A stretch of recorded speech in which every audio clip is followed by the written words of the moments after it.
Welcome back, Internet people. It is me, Paul. I've been away for a while, went on a little sailing trip on the ocean with my boat. I'm back in Canada now, doing some paintings and sharing them with you once again.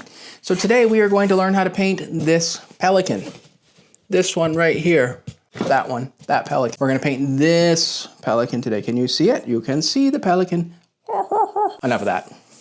So as per the last two videos, you can find the sketch outline of it, the reference picture, and a lovely copy of my original painting for your downloading pleasure. All I ask in return is that you like, comment, subscribe, you know, all those YouTube things that make YouTube what YouTube is, why I'm here, why you're here, you know, that whole like weird, awkward thing. If you can do that, that'd be great. Thank you. Okay, so the first thing we're going to do on our bird here is we're going to fill in the entire bird's body with the base layer of paint, which is going to be a mixture of buff titanium and some yellow. In the darker shadow areas here that I'm pointing to now, I'm going to put in Shadow Violet, premium color by Daniel Smith. You can use any dark color like indigo. You can mix burnt umber and ultramarine blue. Remember, it's more about the value, and value is more important than color. For my brush, I'm using a regular synthetic quill hair brush. This one's pretty old. Basically, you just want a brush that's large enough to hold enough pigment and water to cover the entire painting. Here I'm mixing up my buff titanium with some a lot of water, just trying to get enough paint to fill in the painting. Now I've taken some of the Shadow Violet here and mixed it in with the buff titanium. Now I've got some separate on its own, so that it's ready to use to add in some of the darker values. And speaking of values, if you are getting value from these videos, please remember to click the like, subscribe, and make a comment button. Say anything you like. All makes the YouTube world go round. So as I mentioned, we're going to add in our buff titanium mixture here to fill in the whole body. Take notice of how much water there is. There's a fair amount so that we can bleed the pigments in together and mix the colors together when we start adding them. Keep in mind it is a white bird, so we don't want to make it too dark, so amount of water also helps keep the color diluted. Now I'm using a couple different yellows here. I've got a lemon yellow and a cadmium yellow hue on the front of the pelican where the brighter, warmer areas are.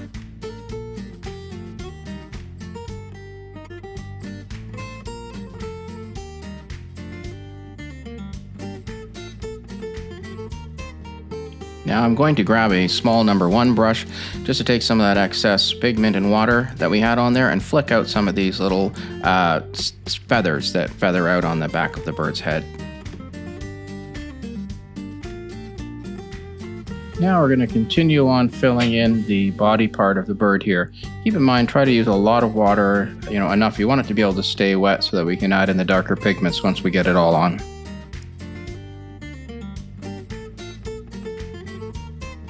Notice how many times I'm going back and forth, filling up with water and pigment, even with this large brush. I'm trying to keep it very wet. And I'm also putting a more concentrated version of the buff titanium on the darker areas. Okay, so this is where the fun begins. Now we're going to grab some of our darker pigment, whichever one you choose, and we're going to put it on the darker side of the pelican. And you see, notice how it's spreading out. That's why we kept it wet. So those two colors are going to bleed together nicely. In this case, the Shadow Violet will actually change some colors and sort of bleed out and disintegrate in some areas. It's very granular, which is what I like about it.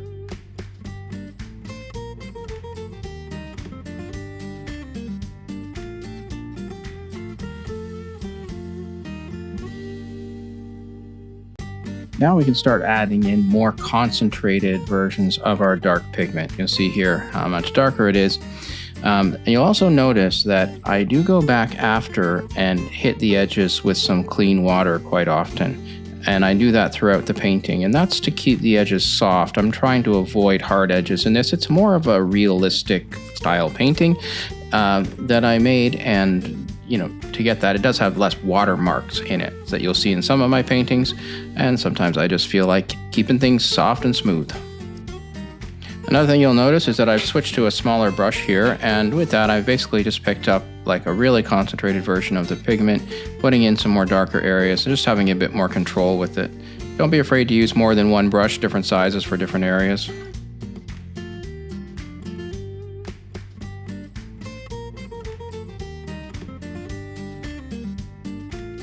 Here I've added the shadow area, or what was a shadow area, but I put in too much pigment. So this is what I was talking about earlier about putting the clean water in and pushing it back. So you notice I'd almost erased it from there. Now there's some warmer areas on our Pelican that you can see here, and I've just added some yellow. I used both cadmium yellow hue and lemon yellow. I just went back and forth between the two. It's just yellow is yellow, just to warm it up. Quite often when I'm waiting for one part, like in this case the yellow areas to dry, I will go back and add in some more shadow area or add in more pigment where I want it more saturated. That's what I'm doing here. Now I'm just going to add in a bit more of a lighter base area here so that I can have the darker area pigments bleed into that, just so they don't look like stark lines on it. You'll see in a second as I start to add in the darker pigment that they bleed out well and it all works well. I don't want to add too much detail here because I want the focus to be on the beak and again, especially on the eyes. One thing to be very careful of in this stage when you're doing stuff like this is you're essentially putting very loose marks in a lot of water and letting it dry. The worst thing you can do at this point is to overwork it. I'll come back and forth and add in some clean water where it got a little bit dry, but for the most part I'm just putting in paint in water and letting it do its thing. One of the most important exercises you can do while learning watercolor painting is seeing how your paint dries. Look at how the darks that we put in would have melted with the water and they all blended together. This is really critical in learning watercolor painting. Now let's move on to painting the beak of our Pelican. So for this we're going to use some cadmium yellow hue. I'm also going to use a little bit of lemon yellow. You might want to clear a space on your palette, and you're definitely going to need a smaller brush because it's a more detailed area. Now, in case you're wondering, I do actually leave my palette in the video and show it intentionally so that you can see how I'm mixing the paints. You'll notice I have the darker pigments on the top, the lighter pigments on the bottom. That doesn't really matter where you put them, but you'll notice that I do have a mixture of light and dark. So just like we did in the body, I like putting the light areas on first. I'm going to try and keep it as wet as possible. I could probably use a larger brush, but when I come to the point of the beak, then that's going to be tricky. So I'm trying to fill in as much water and in here as possible, and then I'm going to come back and I'm going to add in some darker pigments to the darker areas.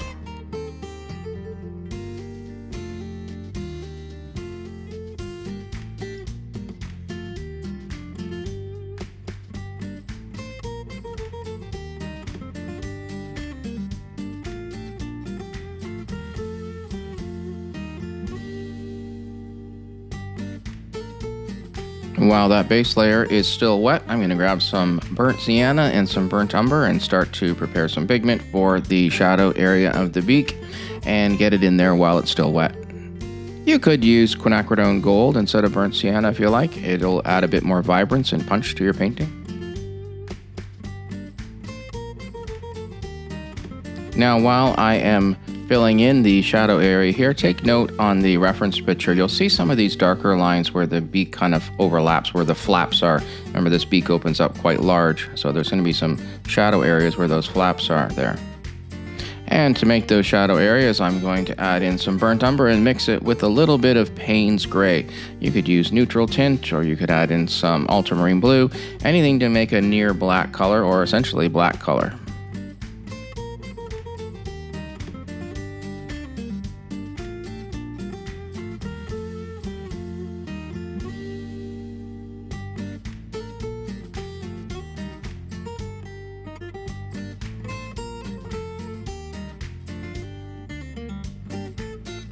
Pretty cool how I can paint so fast, isn't it? A little more shadow area around the eyeball, and then we're going to move over to some brighter colors on the top of the beak. We'll use some lemon yellow, cadmium yellow for that.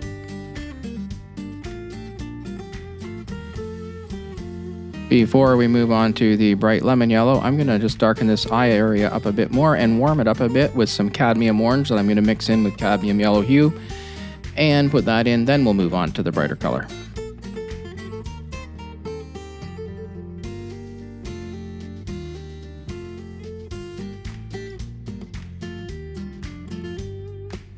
And I noticed that the bottom of the beak sort of bled up a little bit higher than I wanted it to. If you look at the reference picture here, you'll notice that this is a brighter area, so I'm using some clean water just to lift out some of that pigment. It's still wet, so it comes off pretty easy. Make sure you use a synthetic brush for that. You don't want to ruin a real hairbrush. Now we're free to add in some of the brighter yellow pigment that we mixed up. We'll put some on here and then some along the top of the beak as well.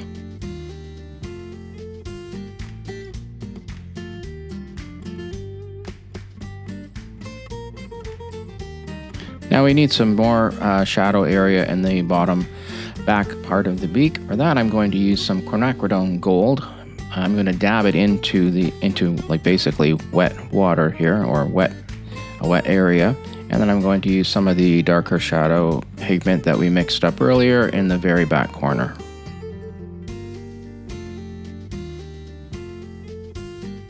Again, you'll notice I'm just dabbing this pigment in.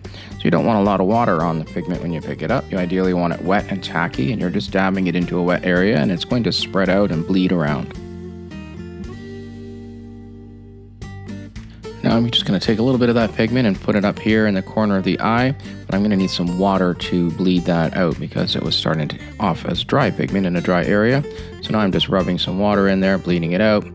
And once I've got that diluted, then I can take some of that diluted pigment left on the brush and put it in some of the other shadow areas.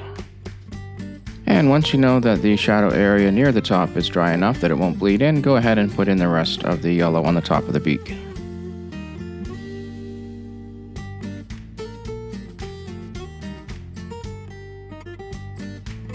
And while the paint's still wet, I'm just going to add in a bit more shadow area just for fun.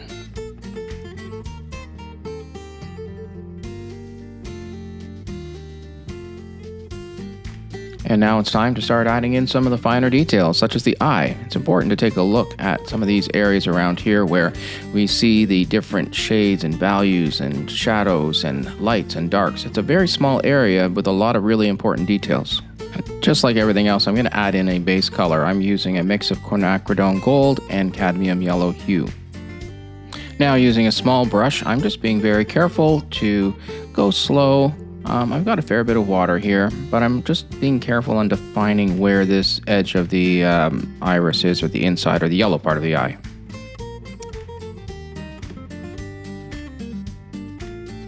Now we're going to let our eyeball dry, and we're going to move on to some more details. First, we're going to put in some clean water. I'm just basically putting clean water down here because I'm going to add in some fairly dark pigment, and I want it to bleed, but I don't want harsh lines. I want this to be soft and gradual.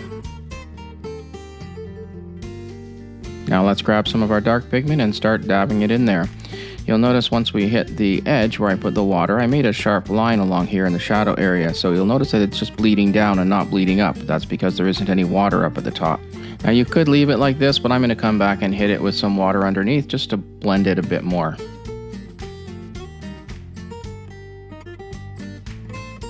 Because we're not going for distinct watermarks here, if you didn't get it dark enough, you can always come back and do this process again. You don't want to overwork it too much where you're wrecking the paper, but you can gradually build this up if you're not sure. Now I came in after and added in some extra cadmium yellow just to brighten it up a bit.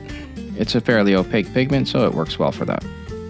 Now I've mixed up a light gray reddish kind of color here. It's just the south of the dark pigment on my palette. And I'm just adding in some of the more subtle shadow areas.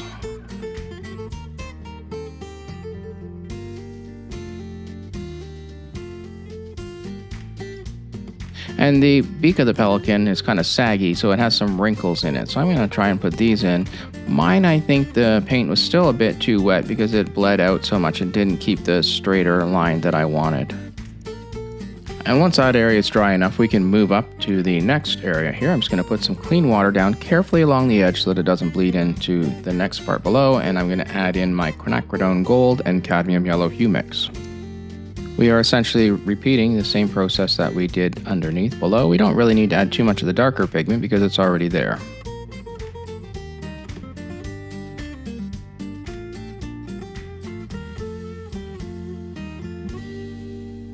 Now to put a bit more shadow in the back of the beak, essentially clean water and add in the dark pigment. Rinse and repeat.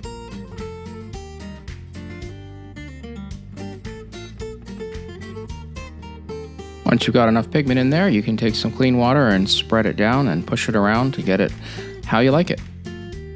Okay, now let's get started on these oh so important eyeballs. The first thing we're going to do is we want a gradual shadow, so we're going to put in clean water that we're going to dip our wet pigment into and let it bleed around. So I'm carefully going around here and I'm putting in clean water where I want that pigment to go. And now I've picked up some pigment on my brush, and you can see I'm just dabbing it in. I'm just taking the pigment. I've got a very saturated, heavy pigment on my brush here, just on the tip, and I'm just dabbing it in.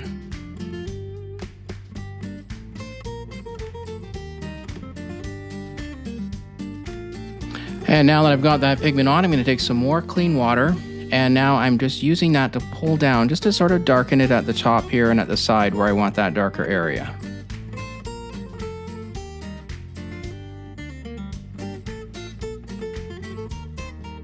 Now we're going to put in the pupil. I want to be careful that this area isn't too wet because I don't want it to bleed all over the place, so I've let this dry a little bit so you can see it's still keeping its shape without bleeding into the top area where it was wet before. And now we're just going to go back and forth, and we're going to get this as dark as we want it. We want to get those values nice and dark, so I'm going to go back and I'm going to add another layer, sort of fill in that area at the top. It's a bit light there between the pupil and the top. I want it to be a bit darker, so I'm going to go ahead and do that. Take notice of how I'm dabbing at the end here. I'm sort of just dabbing in those last little bits to darken it in between where I want it. And now let's just take some light pigment and just bring out some of those accent areas a bit, just to find the eye a little bit more, just to make it pop and stand out.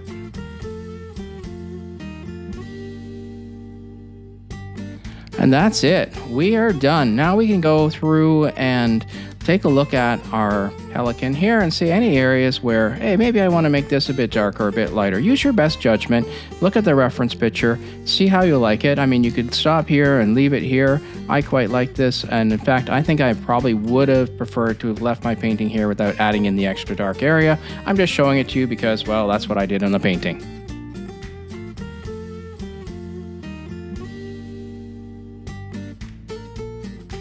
I hope you enjoyed this video. This one took a little bit longer than the others, but it's a more detailed painting. And yeah, anyways, I hope you like it. Please let me know what you would like to see painted next in the comment section, or leave a comment, or just say something. Please comment, please be interactive, please do something, jump up and down, yell, scream, whatever you like. Thanks for watching. Bye-bye.